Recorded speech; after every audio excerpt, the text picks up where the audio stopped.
2026 జనవరి నుంచి డిసెంబర్ వరకు తులారాశిలో జన్మించినటువంటి వారికి ఏ విధంగా ఉండబోతుందో తెలుసుకునే ప్రయత్నం చేద్దాం.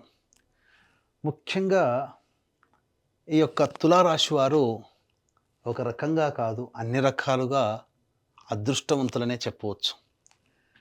ఎందుకు అనంటే ఈ సంవత్సరం గురువు సంపూర్ణంగా యోగిస్తున్నాడు.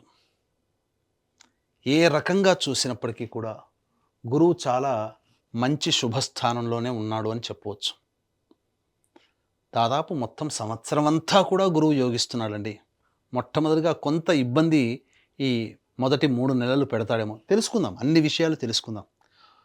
ఒక గురువే యోగిస్తున్నాడా, మిగతా గ్రహాలు యోగించట్లేవా అనంటే శని కూడా యోగిస్తున్నాడు.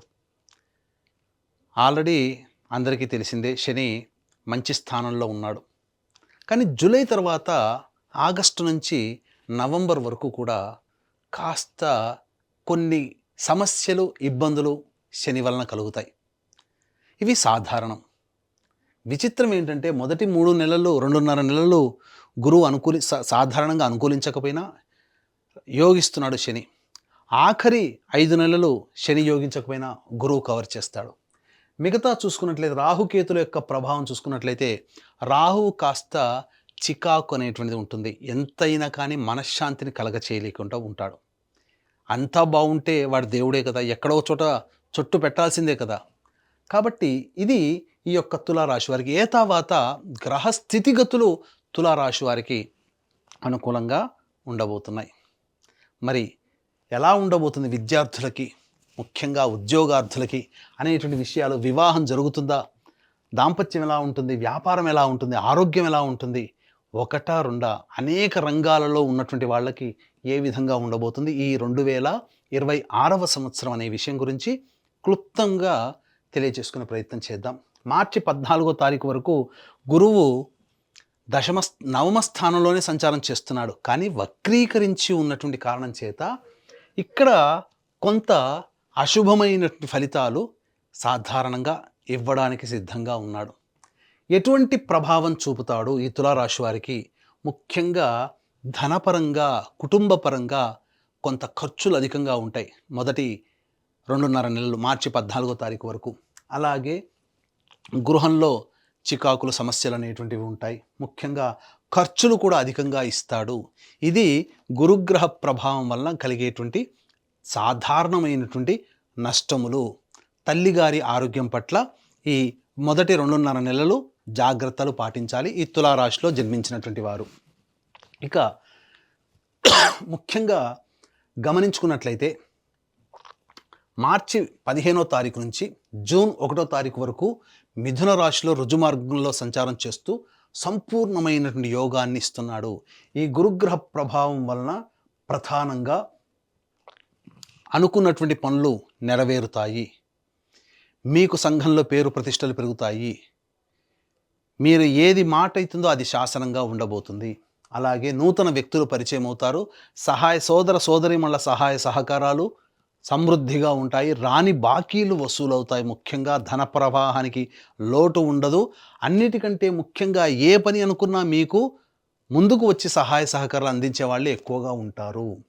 ఇక ప్రధానంగా చూసుకున్నట్లయితే మీ యొక్క ఆలోచన ఏదైతే ఉంటుందో ఆ ఆలోచన ప్రధానంగా అనుకున్నది తడవుగా ఈ గురువు గారు మీకు సిద్ధంగా మార్చి 15 నుంచి జూన్ 1వ తారీఖు వరకు అందిస్తున్నారు.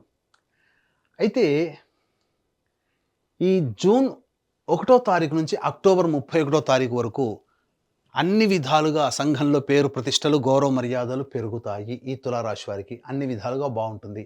ఇక అక్టోబర్ 31 నుంచి సింహరాశిలో సంచారం చేస్తాడు డిసెంబర్ వరకు. అది కూడా అనుకూలంగా ఉంటుంది.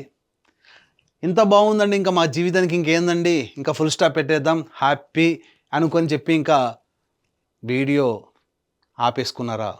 అసలు సీన్ ఇప్పుడు మొదలవుతుంది. ఏంటంటే శని భగవాన్ల వారు ఉన్నారు కదా, ఈ శని భగవాన్ల వారు చేసే మాయ అంతా ఇంతా కాదండి. జూలై 26 వరకు శని యోగిస్తూ జూలై 26వ తారీఖు నుంచి వక్రించినటువంటి ఫలితాలు ఇవ్వబోతుంటాడు. ముఖ్యంగా అనుకున్న పనులన్నీ కూడా ఆలస్యం చేయడానికి శని సంసిద్ధంగా ఉంటాడు. అలాగే అన్నీ జరిగిపోతాయిలే అనుకొని మీరు బద్ధకంగా ఉన్నారా? ఈ శని చేసేటువంటి నష్టము గురువు వచ్చి అడ్డుపడ్డా ఏమీ చేయలేడు.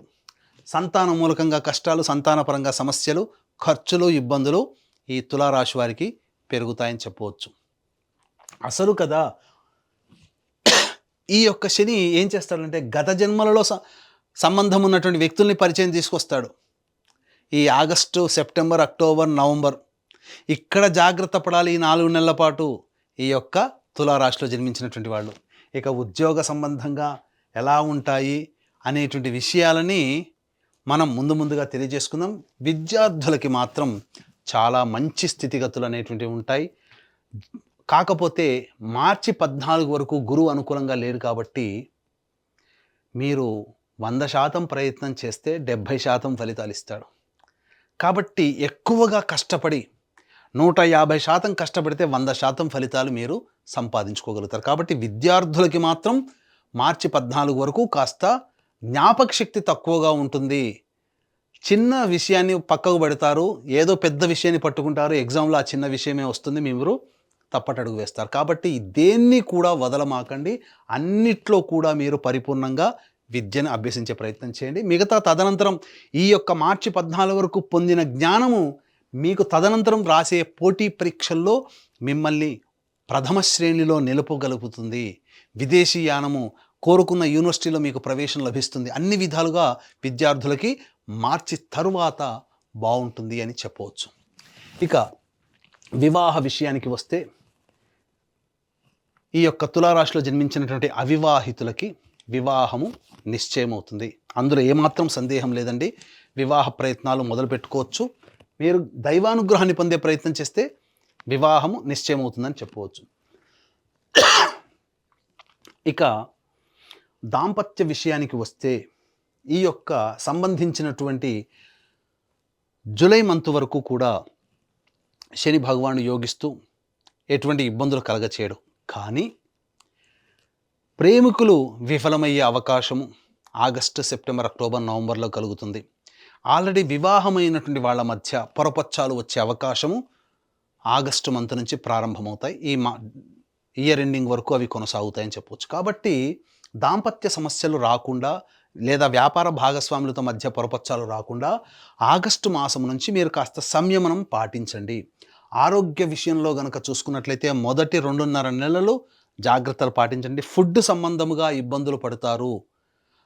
ఎసిడిటీ, గ్యాస్ట్రిక్ ట్రబుల్తో మొదటి 2.5 నెలలు జనవరి, ఫిబ్రవరి, మార్చి 14 వరకు ఇబ్బందులు పడతారు. దీనికి తగ్గట్టుగా దైవానుగ్రహం ఉంటుంది, పర్వాలేదు. కానీ జూలై తర్వాత కొంత అనారోగ్య సమస్యలు వీక్ అయిపోతారు. ఈ తులారాశిలో జన్మించినటువంటి వాళ్ళు ముఖ్యంగా సన్నబడిపోతారు. కాబట్టి జాగ్రత్తలు పాటించండి. అధిక ఆహారము తీసుకోవడం ద్వారా లేనిపోని అనారోగ్య సమస్యలు ఈ తులారాశి వారికి మార్చి 15వ తారీఖు నుంచి ప్రారంభమవుతుంది. కాబట్టి డైట్ కంట్రోల్ అనేటువంటిది చేసుకోండి. సంతాన విషయానికి వస్తే ఈ యొక్క తులారాశిలో జన్మించినటువంటి వారికి ప్రధానంగా మార్చి 15 నుంచి అక్టోబర్ 30వ తారీఖు వరకు గర్భవతులయ్యే అవకాశం ఉంటుంది. సంతానాన్ని పొందుతారు. మగవాళ్ళు సంతానవంతులు అవుతారు, ఆడవాళ్ళైతే గర్భవతులు కన్సీవ్ అవుతారు. అందులో సందేహం లేదు. అన్ని విధాలుగా సంతాన యోగ్యత ఈ తులారాశిలో జన్మించినటువంటి వారికి ఉంటుంది. ఇక రాజకీయ రంగంగా చూసుకున్నట్లయితే మొదటి 6 నెలలు అద్భుతంగా ఉంటుంది. కాబట్టి ఏ ప్రయత్నం చేసినా ఈ మొదటి 6 నెలల్లోనే మీరు ప్రయత్నం చేయండి. తద్వారా మీకు ఒక నామినేటెడ్ పోస్ట్ అనేటువంటిది వస్తుంది.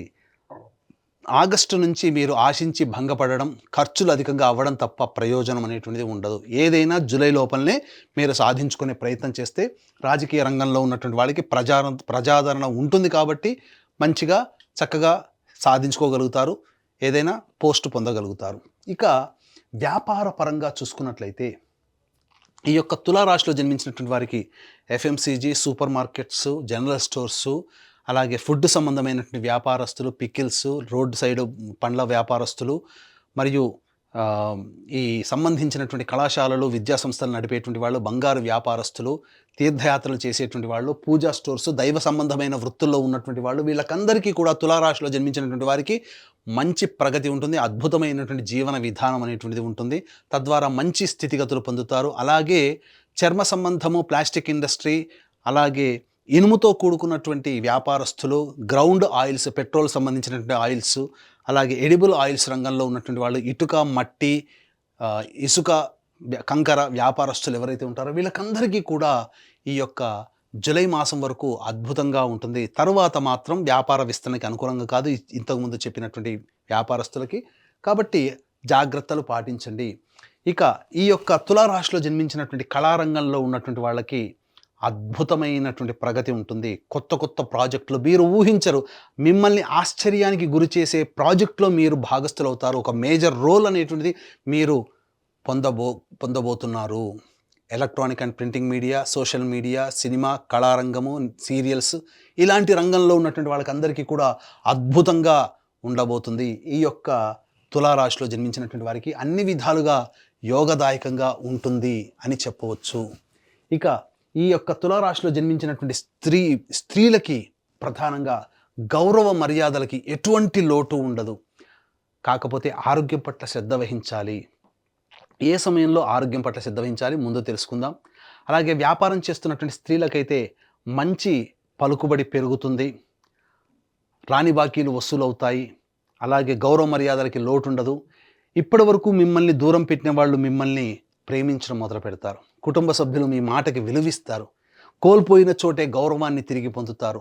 సంస్థల్లో ఉన్నత పదవిని పొందే అవకాశం ఉంటుంది. అన్ని విధాలుగా ఈ యొక్క తులారాశిలో జన్మించినటువంటి స్త్రీలకి మంచి భవిష్యత్ అనేటువంటిది ఈ సంవత్సరం 2026లో ఉండబోతుంది అని చెప్పవచ్చు. ఇక రైతులు కనుక చూసుకున్నట్లయితే ఈ యొక్క తులారాశిలో జన్మించినటువంటి రైతులు శాస్త్రీయమైనటువంటి పంటలనే వాడండి. కొత్త కొత్త పంటల జోలికి, వాణిజ్య పంటల జోలికి వెళ్ళకండి. మీరు నష్టపోయే అవకాశాలు ఉంటాయి. కాబట్టి జాగ్రత్తగా మీ దగ్గర ఉన్న డబ్బుతోనే మీరు చేయండి. తప్పకుండా మీకు అధిక దిగుబడి అనేటువంటిది కలగబోతుంది. ఇక మీరు గమనించుకున్నట్లయితే ఈ యొక్క తులారాశిలో జన్మించినటువంటి వారికి ఉద్యోగ సంబంధంగా ఎప్పుడు బాగుంటుంది అనేటువంటి విషయాల గురించి మనం చర్చించుకునే ప్రయత్నం చేద్దాం. ఇంతకుముందు మనం చెప్పుకున్నట్టుగా ఈ యొక్క తులారాశిలో జన్మించినటువంటి వారికి దైవం అనుగ్రహం సంపూర్ణంగా ఉంది. కానీ మిగతా గ్రహాలు శాసిస్తాయి. కాబట్టి ఆ గ్రహాల యొక్క అనుగ్రహం కూడా పొందే ప్రయత్నం చేయాలి. దైవానుగ్రహాన్ని మాత్రం వీడవకండి. ఎన్ని సమస్యలు ఉన్నప్పటికీ కూడా ఇప్పుడు చెప్పినటువంటి ఇది చాలా అందంగా, ఆనందంగా మనం చెప్పుకున్నాం. ఇంతకంటే విభిన్నంగా మీ యొక్క జీవితం ఉంది అనంటే మీ యొక్క జన్మ జాతకంలో నడుస్తున్నటువంటి గ్రహ దశాంతర దశల యొక్క ప్రభావాలు. కావున దగ్గరలోని మంచి ఉపాసనా పరులైనటువంటి జ్యోతిష్యులని సంప్రదించి వారి సలహాలు, సూచనలు కనుక పాటించినట్లయితే మరింత మెరుగైనటువంటి జీవితాన్ని పొందుతారని తెలియచేయవచ్చు. అలాగే ఇంతకుముందు చెప్పుకున్నట్లుగా దైవానుగ్రహం తప్పనిసరి కదా. కాబట్టి దైవానుగ్రహం కోసం మన పీఠం ఆధ్వర్యంలో మీ గోత్రనామాదులతో ప్రతి నెల ఈ 2026 సంవత్సరం మొత్తం కూడా ఈ సంబంధించినటువంటి సర్వదోష నివారణ పూజలు, హోమాలు అనేటువంటి జరిపించడం జరుగుతాయి. ముఖ్యంగా ఉద్యోగం కోసం సంబంధించి సుదర్శన హోమము, శత్రుపీడ నివారణకి సంబంధించి, కోర్టు సమస్యల నివారణకి, అలాగే వివాహ సంబంధం దోష నివారణలు, ఆరోగ్యపరానికి మృత్యుంజయ హోమము, దాంపత్యానికి లక్ష్మీ ప్రాప్తికి కూడా లక్ష్మీ హోమాలు, ఇలా దాదాపు 21 రకాల హోమాది కార్యక్రమాలు ప్రతి నెల ఒక పుణ్య తిథి రోజున జరిపించడం జరుగుతాయి. వీడియోలు కూడా మీకు పంపించడం జరుగుతుంది. అవకాశం ఉన్న వాళ్ళు స్క్రీన్పై కనిపిస్తున్నటువంటి నెంబర్లకి కాంటాక్ట్ చేసి మీ గోత్రనామాదులు నమోదు చేసుకోవచ్చు. అలాగే ఇక నుంచి 2026 సంవత్సరం నుంచి మీకు మంచి మంచి విషయాలు మీకు చేరవేరాలి అనే సదుద్దేశంతో సంకల్ప మందిర్ అని స్టార్ట్ చేయడం జరిగింది. ఫేస్బుక్, యూట్యూబ్, ఇన్స్టా, మీరు వాటిని ఫాలో అయితే అన్ని విషయాలు మీకు అతి త్వరగా మీకు చేరుతాయని చెప్పవచ్చు. ఇక గమనించుకున్నట్లయితే ఈ యొక్క తులారాశిలో జన్మించినటువంటి వారికి ఉద్యోగ సంబంధముగా ఎప్పుడు బాగుంటుంది అనేటువంటి విషయాన్ని కనుక చూసుకుంటే మార్చి 14 నుంచి ఏప్రిల్ 13వ తారీఖు మధ్యకాలము చాలా యోగదాయకంగా ఉంటుంది. ఈ సమయంలో నిరుద్యోగస్తులు ప్రయత్నం చేయండి, ఉద్యోగం లభిస్తుంది. లేదా కొత్త ఉద్యోగ సంస్థల్లో చేరాలనుకుంటే మార్చి 14 నుంచి ఏప్రిల్ 13 చాలా యోగ కాలము అని చెప్పవచ్చు. అలాగే జూలై 16 నుంచి సెప్టెంబర్ 16 మధ్యకాలము కూడా నూతన నూతన ఉద్యోగము లభించే అవకాశం నిరుద్యోగస్తులకి, అలాగే కొత్త సంస్థలో ఉద్యోగస్తులు మారడానికి బాగుంటుంది. ఈ చెప్పినటువంటి మార్చి 14 నుంచి ఏప్రిల్ 13, అలాగే జూలై 16 నుంచి సెప్టెంబర్ 16 మధ్యకాలం తప్ప మిగతా సమయాల్లో ఉన్న సంస్థల్లోనే ఉద్యోగం చేసుకునే ప్రయత్నం చేయండి. ఆటంకాలు అనేటువంటివి ఉంటాయి కాబట్టి కొత్త సంస్థల్లో ప్రయత్నం చేయకుండా ఆ చెప్పిన సమయంలోనే మీరు ఉద్యోగ ప్రయత్నాలు చేసుకుంటే విజయం మీ సొంతమవుతుందని చెప్పవచ్చు. ఇక ఈ తులారాశిలో జన్మించినటువంటి వారికి ప్రధానంగా చూసుకుంటే ఈ మార్చి నెల వరకు కూడా కాస్త మానసికమైనటువంటి ఆందోళన, ఒత్తిడి అధికంగా ఉండే అవకాశం ఉంటుంది. గురువు కూడా అలాగే మీకు ఆ విధంగా కొన్ని ఇబ్బందులు కలగజేస్తున్నాడు. అలాగే చూసుకున్నట్లయితే ఏప్రిల్ నెలలో అద్భుతాలు చోటు చేసుకుంటాయి. అంటే ఏప్రిల్ నెలలో కుజుడు యోగిస్తున్నాడు. అలాగే మనం చూసుకుంటే మార్చి 14 నుంచి ఏప్రిల్ 14 వరకు కూడా అనుకూలంగా ఉంది కదా, రవి కూడా అనుకూలంగా ఉన్నాడు కాబట్టి ఉద్యోగం. కాబట్టి అన్ని విధాలుగా విజయం ఇటు మిగతా గ్రహాలు కూడా శాసిస్తున్నాయి. ఇక మే 1 నుంచి జూన్ 19వ తారీఖు వరకు జీవిత భాగస్వాముల మధ్య పొరపచ్చాలు వచ్చే అవకాశం ఉంటుంది. కోపం అధికంగా ఉంటుంది, జాగ్రత్తలు పాటించండి. జూన్ 20 నుంచి ఆగస్టు 1వ తారీఖు వరకు ఆరోగ్యపరంగా జాగ్రత్తలు పాటించాలి. శస్త్రచికిత్సలు జరిగే అవకాశం ఉంటుంది, వైద్యుని సంప్రదిస్తారు. అలాగే ఆగస్టు 2 నుంచి సెప్టెంబర్ 17వ తారీఖు వరకు న్యాయపరమైనటువంటి వివాదాలు, చిక్కులు ఎదుర్కొంటారు. ప్రభుత్వ పన్నులు మీరు కట్టే అవకాశం ఉంటుంది. సెప్టెంబర్ 18 నుంచి నవంబర్ 11వ తారీఖు వరకు మీరు ఉద్యోగంలో మార్పుని పొందుతారు. కోపం అధికంగా ఉంటుంది, అన్ని విధాలుగా కొంత నష్టం జరిగే అవకాశం ఉంటుంది. కాబట్టి జాగ్రత్తలు పాటించండి. ఈ చెప్పిన సమయాలు కనుక మీరు పాటిస్తూ ఉన్నట్లయితే మరింత మెరుగైనటువంటి జీవితాన్ని మీరు పొందుతారని తెలియచేయవచ్చు. అలాగే తర్వాత చెప్పొచ్చేది ఏమిటంటే, ఇప్పుడు ఈ యొక్క తులారాశిలో జన్మించినటువంటి వారికి సమస్యలు ఉంటున్నాయని చెప్పుకున్నాం కదా. ఈ సమస్యల పరిష్కారం కోసం ప్రతిరోజు కూడా సర్వదేవకృత లక్ష్మీ స్తోత్ర పారాయణము, అలాగే దత్త కవచము లేదా దత్తాష్టకం, ఇవి రోజుకి 3 సార్లు పఠించండి. తప్పకుండా మీకున్నటువంటి సమస్యలు అనేటువంటి పరిష్కారం అవుతాయి. ఇవి దైనందిన జీవితంలో వచ్చే సమస్యల పరిష్కారం కోసం. ఇప్పుడు చెప్పినటువంటి వాటికంటే కూడా ఇంకా ఎక్కువగా సమస్యలు ఎదుర్కొంటున్నారంటే, ఎలాగో మన పీఠం ఆధ్వర్యంలో జరిగే సర్వదోష నివారణ పూజల హోమాల్లో ఆ సంవత్సరం మొత్తం కూడా జరిగే కార్యక్రమంలో మీ గోత్రనామాదులు నమోదు చేసుకోవచ్చు.